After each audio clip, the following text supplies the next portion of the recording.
শুক্রবার সকালে রাজধানীর উত্তরায় দক্ষিণখানের ফায়দাবাদ মধ্যপাড়া হাজী শুকুর আলী মাদ্রাসা সংলগ্ন মাঠে দুস্থদের মধ্যে ঈদ সামগ্রী বিতরণ করেন বিএনপির সিনিয়র যুগ্ম মহাসচিব রুহুল কবির রিজভী।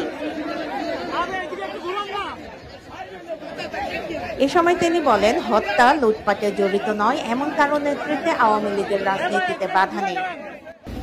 আপনারা একদম বিচার দ্রুত নিশ্চিত করতে পারলে আওয়ামী লীগের পুরনো দল, এখন সেই দল যারা অপরাধী, অপরাধের বিচার হলে তারপরে জনগণ কাছে গিয়ে তারা জনগণ যদি তাদেরকে রাজনীতি করার সুযোগ দেয়, সেখানে তো আমাদের কিছু বলার না। যে লোক আওয়ামী লীগের নেতৃত্বে আসবেন, সে যদি অপরাধ না করে, সে যদি ছাত্র হত্যা না করে, সে যদি কোনো অর্থ লোপাট না করে, টাকা পাচার না করে, এইরকম লোক যদি নেতৃত্বে আসে, তাহলে সেই আওয়ামী লীগ কেন রাজনীতি করতে পারে?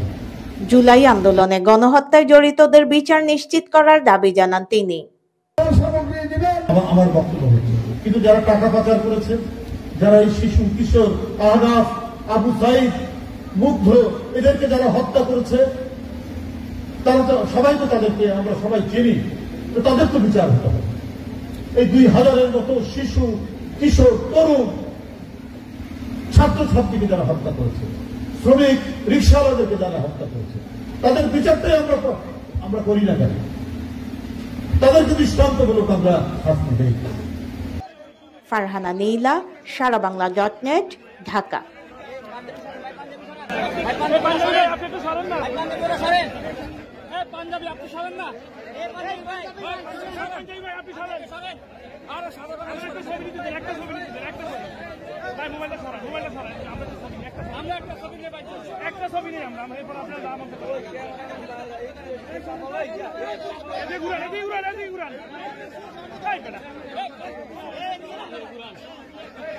আমরা